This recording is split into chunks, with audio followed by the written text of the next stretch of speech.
মাদক আর বালি দোনোটা বন্ধ করে দিব।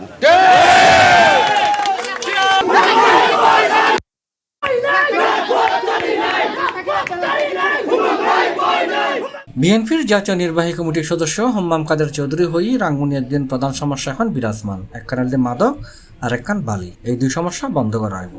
বর্তমানে সমস্যা কোথায় কোথায় আছে ওগুলি আমাদের চিহ্নিত করতে হবে, আর আমাদের বর্তমান কাজ এটাই, আমাদের এখন এই প্রবলেমগুলি চিহ্নিত করতে হবে। আশা করি আপনারাও একটু সহযোগিতা করবেন, যারা যারা সাংবাদিক ভাইয়েরা আছেন আপনারাও সহযোগিতা করবেন, যেখানে যেখানে আপনারা দেখছেন যে প্রবলেম হচ্ছে ওগুলো আমাদেরকে জানিয়ে দেবেন। আপনারা জানেন যে বর্তমানের মধ্যে রাঙ্গুনিয়ার মধ্যে সমস্যা দুটাই আছে, মাদক আর বালি দোনোটা বন্ধ করে দিব। জুনের 30 তারিখ সোমবার বিকালে চট্টগ্রামের রাঙ্গুনিয়া উপজেলার মরিয়মনগর এলাকাত একখান সামাজিক অনুষ্ঠানের যোগদান শেষে স্থানীয় লয় মতবিনিময় সভায় তিনি হতা হয়। সৌদি আরবের দাম্মাম শাখা বিএনপির সভাপতি বক্তিয়ার উদ্দিনের উদ্যোগে সালাউদ্দিন কাদের চৌধুরীর আত্মার মাগফিরাত কামনায় দোয়া এবং ফাতিহা কর্মসূচির যোগ দিতে আইরে তিনি এই মত বিনিময় গইজি। আজকে মরিয়মনগরে আসার উদ্দেশ্য খালি একটাই ছিল। আপনারা জানেন যে প্রবাসে থাকে আমাদের বক্তিয়ার সাহেব, উনি ঘন ঘন দেশে আসতেন, আমাদের দলীয় যেই ছেলেপেলেরা আছে তাদেরকে সহযোগিতা করতেন। উনি গতবার যখন এসেছিল তখন আমি ওনাকে ওয়াদা করেছিলাম যে সামনের বার যখন উনি দেশে আসবে আমি ওনার বাড়িতে আসব, ওনার পরিবারের সাথে কিছু সময় কাটাবো। আজকে আমার উদ্দেশ্য খালি এটাই ছিল যে এসে ওনাদের সাথে একটু সময় কাটানো। আলহামদুলিল্লাহ মরিয়মনগরের যারা যারা আছে আমার বাবার প্রতি যাদের একটা দুর্বলতা ছিল তারা সকলেই এসেছে আজকে আমার সাথে দেখা করার জন্য। আশা করছি আর কিছু না হোক এই সম্পর্কটা যেন আমরা বজায় রাখতে পারি।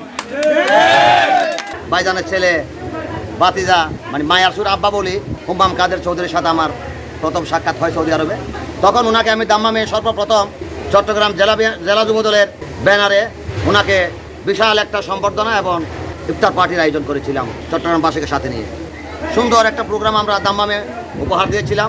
আসন্ন জাতীয় সংসদ নির্বাচন প্রসঙ্গে সাংবাদিকদের এক প্রশ্নের জবাবে তিনি আপনারা জানেন যে বাংলাদেশ বর্তমানে নির্বাচনমুখী হয়ে যাচ্ছে, তবে আমি আপনাদেরকে জানিয়ে দিতে চাই যে এখানে আমাদের প্রতিটা এলাকায় রাঙ্গুনিয়ার প্রতিটা এলাকার মধ্যে আমাদের এখনো অনেক কাজ বাকি আছে। সামাজিক যেগুলি যোগাযোগ আমাদের দরকার ছিল ওগুলি এখন প্রায়োরিটি হিসাবে আমরা দেখছি। আমরা যতদূর জানি যে আগামী নির্বাচন ফেব্রুয়ারি মাসে হবে, তবে আমাদের রাজনীতি খালি নির্বাচনমুখী নয়, আমাদের রাজনীতি এলাকাবাসীর উন্নয়নের জন্য। তো আমরা চেষ্টা করছি যে এখানে যতগুলি ইউনিয়ন আছে, যতগুলি মানুষ আছে যারা আমাদের পাশে ছিল তাদের সাথে যেন আমরা অন্তত কাজ করতে পারি। এখন সামনে নির্বাচনে কি হবে না হবে ওইটা এখন বিষয় না, ওইটা ইনশাআল্লাহ ডিসেম্বর মাস থেকে ফেব্রুয়ারি মাস পর্যন্ত তখন আমরা ক্যাম্পেইনের সময় বোঝা যাবে।